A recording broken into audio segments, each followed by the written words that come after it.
Well, many Americans are still celebrating Wednesday's student debt cancellation announcement by President Biden, but not everybody is so optimistic. A pair of local economists shared their views on what could come from the White House's actions.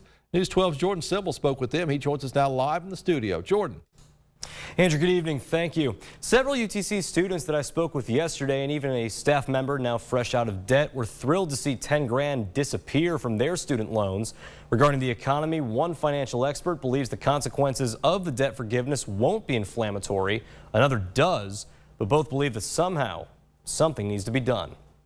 The outrage over Dr.-bento-Lobo says nearly 1 in 6 American adults carry some amount of student debts and believes the president's actions will provide relief for those struggling to pay it off. Part of the policy is to reduce the maximum amount that has to be paid to 5% of somebody's discretionary income as opposed to 10%. That should offer some relief to a lot of borrowers. Chris-Hopkins of Apogee Wealth Partners, like Lobo, applauded the president for addressing rising student debts, but he believes the debt forgiveness could lead to further inflation and much higher, far more drastic tuition rates.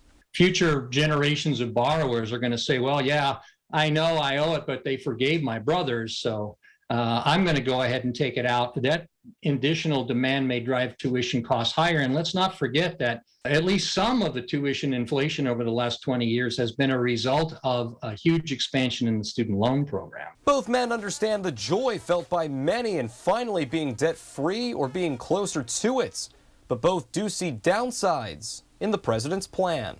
Let's say maybe 10% of the adult population that it's going to positively impact, but that means 90% either didn't go to college, didn't borrow for college, or repaid their loan. So there's a fundamental question of fairness there. Right now, this is a windfall for people with debt currently, but 5 years and 10 years down the road, you're going to have another cohort of people with student debt.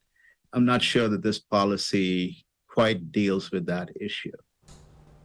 While many are no doubt thrilled about their student debt forgiveness, not everyone will receive it. For those whose individual income is less than $125,000 or $250,000 when combined with your spouse's income, that aid applies to you.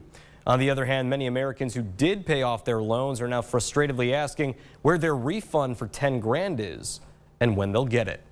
Live from the studio, Jordan Simmel, News 12 Now.